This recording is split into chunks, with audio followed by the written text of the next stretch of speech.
Hi everyone, welcome to Smart Lesson Nigeria online virtual lesson for today with your regular host, Mr. Otaibe. It's good to have you around. Thank you for joining in the lesson session. The subject is English and the theme is grammar, and the topic is parts of speech. Parts of speech. And so I want to look at parts of speech as a topic in grammar in English so that we become acquainted with some resource information associated with the topic. And so let's kick off right away as we engage the introduction of the lesson that will expose us to the meaning of part of speech, after which we start taking them one after the other. And so let's see what we have on the introductory slide. Like you can see, parts of speech are different groups of English words that have common functions in communication. Yes, parts of speech are different groups of English words that have common functions in communication. So the English words that we have in the dictionary, they are classified into groups based on common function in communication. Yes, we have one group. The function is to name. We have another group. The group is they represent actions. Then we have another group. The function is they join words. And so different words in English are classified into groups based on common functions. These groups, we refer to them as parts of speech. So parts of speech are various groups of English words. Each group having a common function in communication. That's what we call part of speech. For example, we have nouns as one part of speech, and this part of speech contain all the words in English that have to do with naming, words that are used for naming. Then we have another group of words called pronouns, and what they do is they are used as replacement for nouns. They are used as substitution for nouns in expressions or sentences. We also have a group of words called verbs, and they all have members of the words verb have this common function of actions. They represent actions in expressions or sentences. And so nouns, pronouns, and verbs are just three parts of speech among the others that exist. And so in summary, different groups of English words that have common functions in communications, we refer to them as parts of speech.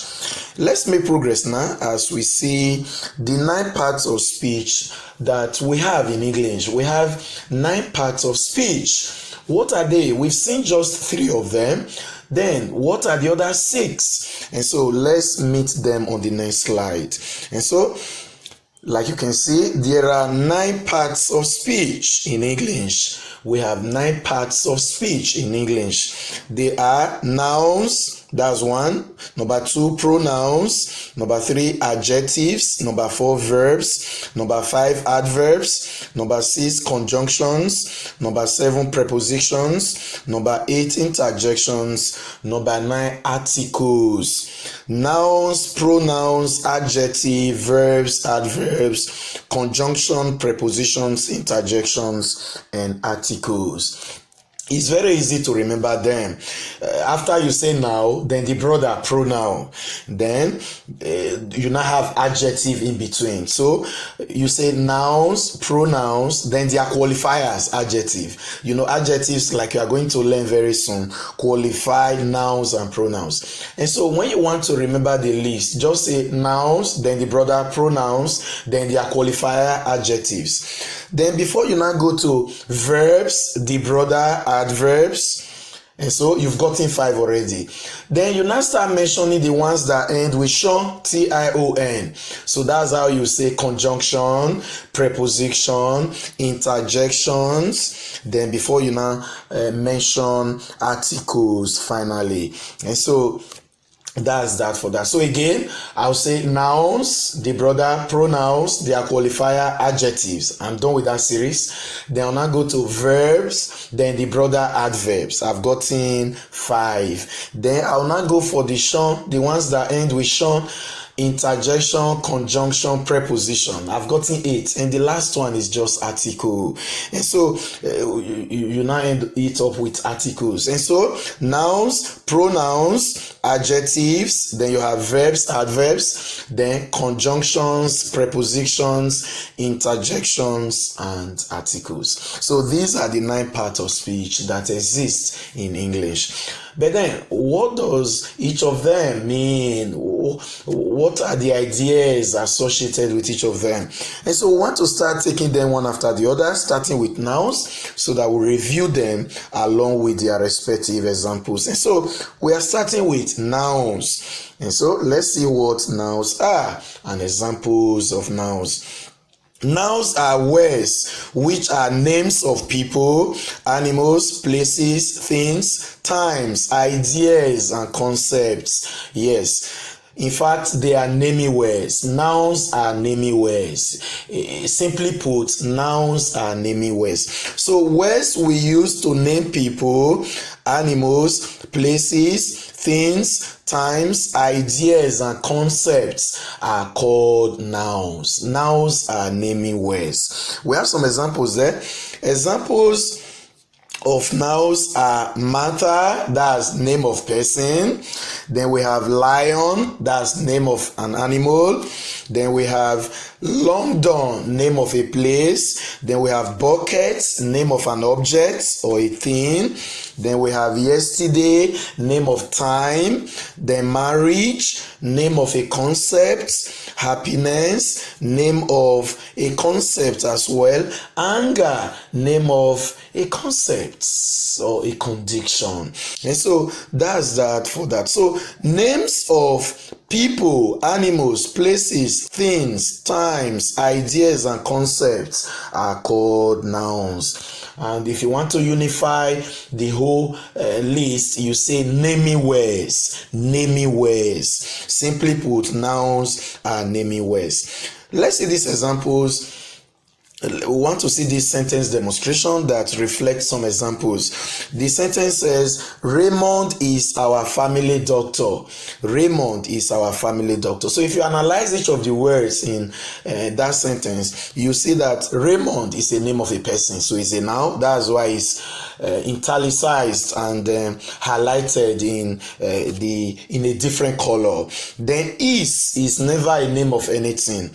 Our is never a name of anything. Family is a name of institution, that's relatives, a group of relatives. Then doctor is a name of a person, a medical practitioner. And so you can see that in the sentence, the words that are nouns are Raymond, appearing in a different color, family appearing in the same color, doctor appearing in the same color. So that's why they are highlighted differently from is and our that are not nouns. And so we want to take note of this so that we archive the ideas. So we'll now make progress now to the next one, talking of pronouns. What are pronouns and what are examples? So let's quickly review what we mean by pronouns.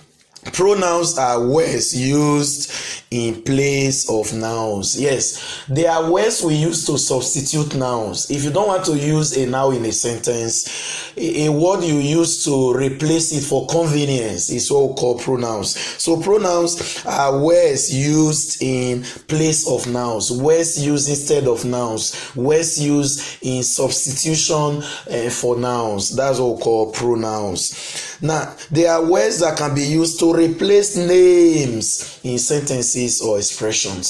So words you can use to replace names of people, animals, places, idea, concepts, time, we refer to them as pronouns. And we use pronouns in sentences for convenience and to avoid unnecessary repetition. So that's that for that. Examples are he, me, they, I, you, them, herself, everybody, etc. Yes, you can use he to represent a noun in a sentence. For example, instead of saying James is here, you can simply say he is here. You can see that the he is replacing James. Then, instead of saying Susan and Raymond have come, you can just say they have come. That's when your listener is already aware of the people you are talking of. And so they is representing them, and so it's actually a pronoun in that context. And so we have a sentence demonstration here featuring some pronouns. We want to quickly look at them. Examples: she did her assignment herself. Let's assume this person was Sophia. Yes, Sophia. Now, imagine somebody saying Sophia did Sophia assignment Sophia. It's monotonous, it's repeating, it's boring, it's not convenient. So instead of saying Sophia did Sophia assignment Sophia, as in by Sophia, you just simply say she did her assignment herself, or Sophia did her assignment herself. That's more convenient, it's clearer, it's appealing than saying Sophia did Sophia's assignment by Sophia. And so that's what we're talking about. So we use pronouns to replace nouns in sentences for convenience, clarity, and simplicity. And you have seen it in this sentence demonstration. And so we want to take note of all of this. The italicized words in the sentence appearing in a different color is actually, any of them is a pronoun. So she is a pronoun because it's standing for example, Sophia. Her is a pronoun because it's also standing for Sophia. Then herself is also a pronoun because it's replacing Sophia. And so that's what we mean by pronouns, and we want to take note of the various points analyzed. Then we now come to adjectives. What are adjectives and what are examples of adjectives? Let's quickly go through them, as this slide has the answers to the questions. Adjectives are words which qualify or describe nouns or pronouns. Yes, we have some words. They appear in sentences or expression, and what they do is they give extra facts, extra information, extra descriptions of the noun that has already been mentioned or the pronoun that has already been mentioned. So these words that give extra information, extra fact, extra descriptions of nouns or pronouns that have already been stated in the sentence, we refer to them as adjectives. They are called adjectives. Yes, that's what we call adjectives. Adjective qualify nouns or pronouns by describing or giving extra information about them in sentences or expressions. They give extra information to describe the thing further. Yes, to explain the thing further. We have some examples here in form of sentence demonstration, and we want to quickly look at them. Joanne is a beautiful girl. And so ordinarily that sentence can stand as Joanne is a girl. It makes sense, it stands. But coming to say Joanne is a beautiful girl, you are adding an extra word to describe girl. Yes, and that's beautiful. And so the beautiful appearing there now is telling you that Joanne is not just a girl, but Joanne is fine. Joanne is good looking. Yes, that's what we mean by adjectives. Words that give extra description, extra information about a noun or a pronoun in sentences or expressions. Then the second one, Susan is tall. You can see now that word tall is describing Susan. Is telling us that Susan has a good height, as in she's tall. That's what we're talking about. And so it is an adjective. So adjectives can appear before the noun describe or the pronoun. They can also appear after them. Okay, so they can be before or after. We are going to learn the details of how they appear in sentences when we come to the topic adjectives as a topic of its own. And so we are just looking at the meanings and examples of them in this lesson. Each of them will come up later in details as their separate topics. And so that's that for that. So Other examples of adjectives are tough. Yes, when you use tough against a noun, it will tell you that, okay, it's either street or hard or whatever. Then black will be giving you black will be giving you an extra insight. It will be giving you extra idea that the thing is dark in color. Yes, it's giving color description of the thing. Short will be giving you description of the height. Intelligent will be telling you about the brain quality. Smart will be telling you as in the person is sharp or whatever it is. Good, nice, angry, happy. Yes, these are other examples of adjectives, and so we want to take note of them.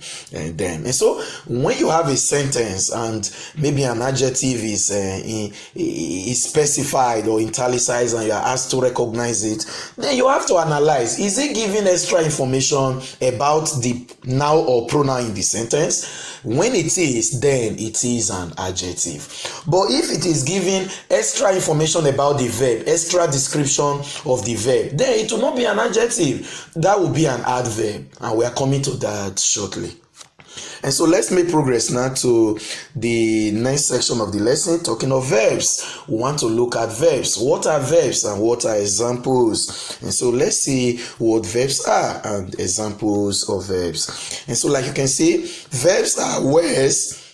Verbs are words that refer to actions. Yes, they are words that refer to actions. So if you have an expression or a sentence, that word in the expression or sentence that refers to an action is the verb. Yes, that's the verb. So because of that, we simply call them action words. So a verb is any action word, any word that stands for an action, that represents an action. That's what we call verbs. So we have some examples here. Examples: Michael walks to school. Yes, that walks is telling you, is representing an action in the form of trek. Yes, trek to school.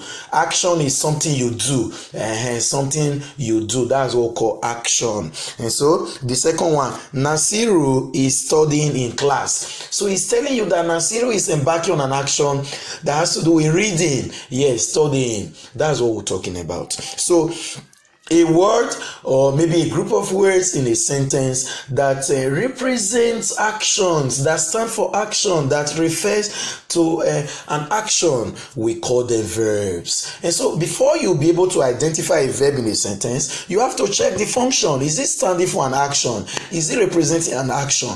Then that's what we call a verb. So verbs stand for actions. They represent actions in sentences. Other examples of verbs include go is an action because you are moving. Sit is an action. Then run as in past tense now is an action.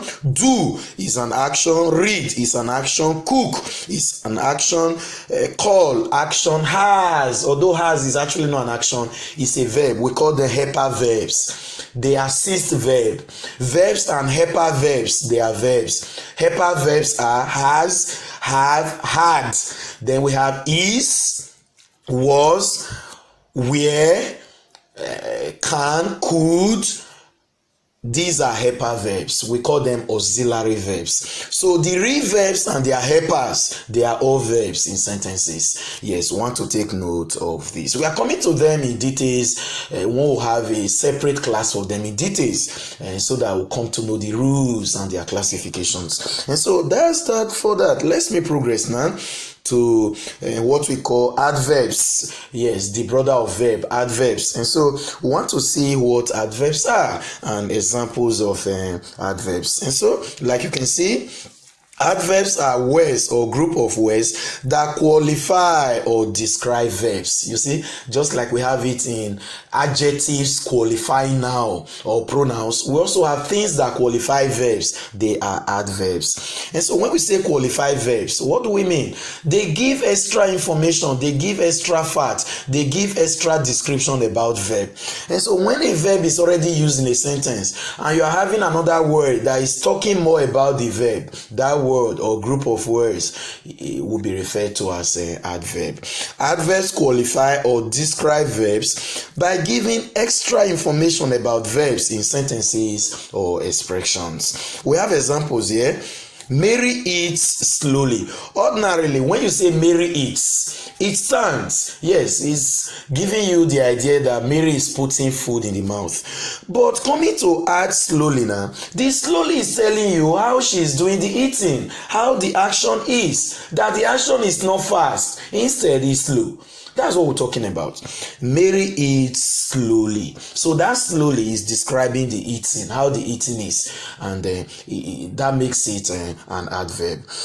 Then he studies very hard. He studies. Studies is a verb. Then the very hard now is not talking about how the action is done, as in he studies very hard. That's what we're talking about. That's an adverb. So very hard is a group of words there acting as an adverb. And the other one says he got admission when universities were still on strike. Ordinarily, you say he got admission is a sentence that stands on its own.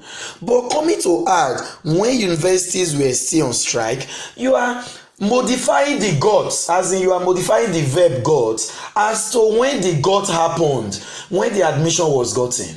Yes. And so the group of words, as in when universities were on strike, they are describing the got in details, as in how was the got. He got the admission when universities were on strike, we are still on strike. And so that's what we're talking about. So adverbs, it can be in the form of a single word, it can be two words, or it can be a group of words, as long as this last example talking of when universities were still on strike. Normally, they usually talk about verb with respect to time, with respect to frequency, manner, condition, and so many others, or maybe place. Yes, that's what we call adverbs. They can refer to, they can describe the verb with respect to time, with respect to frequency, how often, with respect to manner, nature, with respect to place, where. That's what we're talking about. Imagine you say he ate on the dining table. That on the dining table is describing the eating. It's modifying the eating with respect to where the eating was done. So it will be, the expression will be an adverb. That's the idea. And so we want to archive all of this. And so let's make progress now to the next one, and talking of conjunctions. What are conjunctions and what are examples of conjunctions? And so let's see what conjunctions are, and we'll now review some examples of them.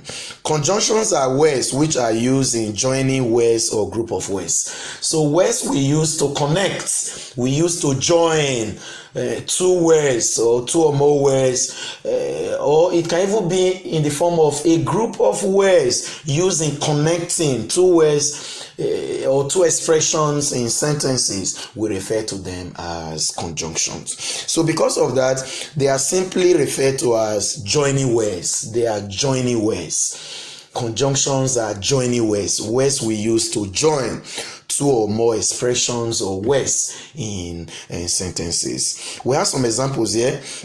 Raymond and Susan are here. So you can see the word and now is joining Raymond and Susan as two different subjects, two different persons. So that and is a conjunction. Then the next one says, the man with his child attended the wedding. So you can see that with is joining the man and his child. Yes, it's joining the two, it's connecting the two. So because of that, that with is a conjunction in the sentence. And so we want to take note of that. We have other examples of conjunction. In fact, we have many. So a few other examples include along with, for example, the man along with his wife. Yes, that can be an expression. You can use that as your choice. Then we have together with. Susan together with Raymond. It's still okay. It's your choice. Then we have plus. The man plus the children. Yes, it's your choice if you want to use plus. Then we have as well as the president, as well as the ministers. It's your choice if you want to use that expression as your conjunction of choice in that context. And so along with, together with, plus, as well as can be used to join join two elements in sentences, and so they are conjunctions in addition to and with. Even the one I just used, in addition to, is conjunction. Yes, so conjunction can be a single word, then it can also be 2 or 3 words or a group of words, and so we want to take note of all of that. And so let's make progress now to the next one, talking of prepositions. So we want to see what prepositions are and examples of prepositions. So like you can see on this slide, prepositions are words or group of words that are used with nouns or pronouns to show direction, location, position, or time in relation to their verbs. So there's a way you connect verbs and their nouns or pronouns in sentences. And to show direction, to show position, to show location, to show time, you now need to use an extra word in between. That extra word is what we call preposition. We call them prepositions. We have some examples here. The book is on the table. Imagine somebody is saying the book is the table. It does not make sense. If you say the book is the table, you are saying the book is equivalent to the table. So it conveys a different idea. But if you want to make a different sense, you now say the book is on the table. So the on is helping to show the relationship between the is, which is the verb, and the table where the book is located, or the book and the is with respect to location. And so that's why it will not stand better as the book is on the table, telling you that it's on top of the table. And if you use a different one, it will convey a different position, a different idea. For example, the book is under the table. So it's telling you now it's below the table. So prepositions, they have powers in terms of meaning. They are very powerful in distorting meanings, in changing meanings, in conveying meanings. And so that's that for that. Then we have another sentence there. They hid him from the police. They hid him from the police. Imagine somebody decides to use for there. They hid him for the police. Meaning they were keeping the person away from others for the police to come. It will convey that meaning. But this one we have here, they hid him from the police. They were keeping the person in secret so that police will not see the person. But when you change it to they hid him for the police, meaning they are keeping the person for the police to come and see. That's what we're talking about. So prepositions, they are very powerful in changing meaning, in distorting meanings, in conveying different things. And that's why we're always careful with how we use them in sentences, so that we don't convey meanings different from what we have in mind. And so that's that for that.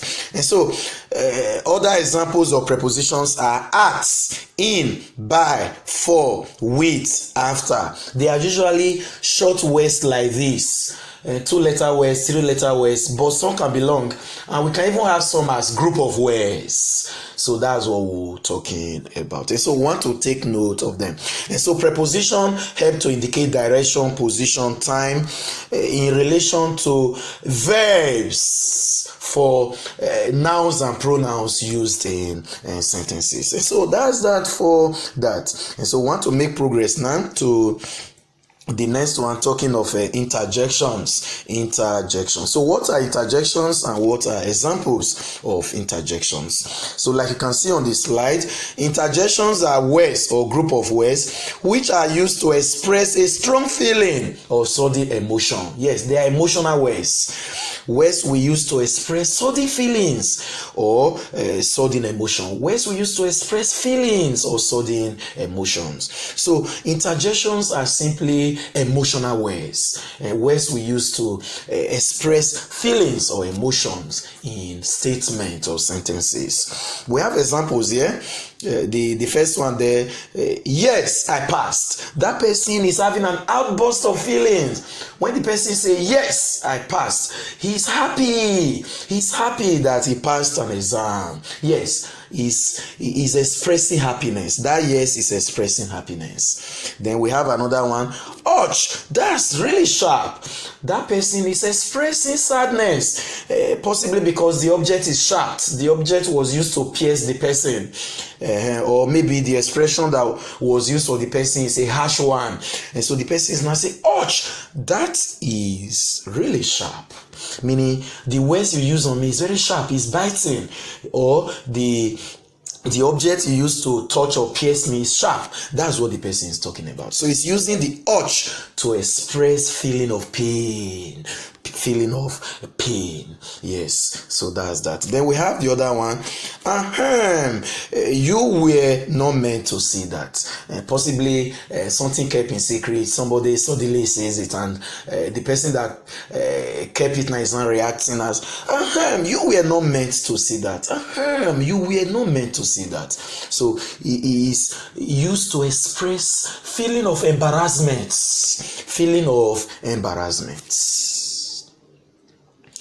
For example, somebody did not button up properly, and his inner wear is showing, and another person is drawing his attention to it, and so the person will not say, you were not meant to see that. He's expressing a feeling of embarrassment. You were not meant to see that. That's what we're talking about. So is used to express feeling of embarrassment. Ouch is used to express feeling of pain.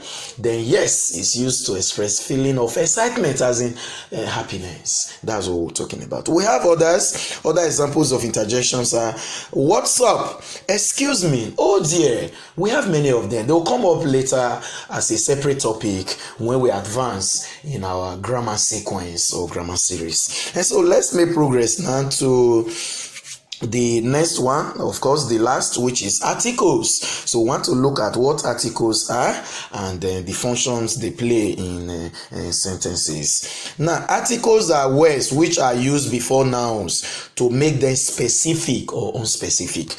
So words we use before nouns in sentences to make the noun specific as indefinite or unspecific, that's indefinite.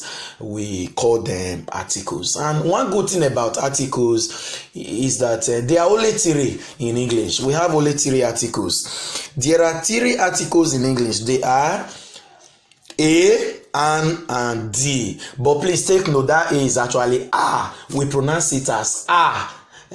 But to avoid distraction, let's just take it as A in this lesson. So we have A, an, and D. That's supposed to be A, an, and D. But like I said, we'll just take it as A. So the three articles are A, an, and D. And so these are the three articles in English. And so how do they specify? Examples, we have some sentence demonstration here. A car is parked outside. That A is specifying, telling you that it is one car. It's telling you that it's one car. Then again, it's also showing that the car is not specific in terms of identity. Yes, when you tell somebody a car is parked outside, your listener does not know the car you are talking of. It's conveying specificity in terms of number, but it's not conveying specificity in terms of identity. It's specifying the car for number, but it's not specifying the car for identity. You see what we mean? That's that for that. Then the other one, he is an engineer. He is an engineer. So he's telling you there is one. You are referring to one engineer. He's specifying in terms of number. Then we have the other one. The police has arrested the criminal. Now, that one is not specifying number, but it's specifying identity. Before you tell your listener that the police has arrested the criminal, the listener is aware of who you are talking of, the criminal, a particular criminal you are talking of. If the listener is not aware, he does not know who you are talking of, as in you did not talk about it before, then the sentence will be, the police has arrested a criminal. But because your listener is aware of you are talking about, possibly a criminal that has been talked about before now, and the listener is aware, your listener is aware, then you now render the sentence as the police has arrested the criminal. So that's how articles specify in terms of number and identity in sentences. I want to take note of them. It's coming up again as a topic of its own. There will be learning the rules governing the use of articles in sentences. That's the size of the lesson. We want to archive everything ahead of our examinations coming up sooner or later so that we apply them. On this evaluation stage now, you are recommended to log on to the CBT that has been published to drill you on the lesson. So take the test, put all we've discussed into use so that in the process they will sink down to be part of you permanently. I'll see you in the next lesson series. Let's make time together to learn something new on a different subject platform in the next lesson.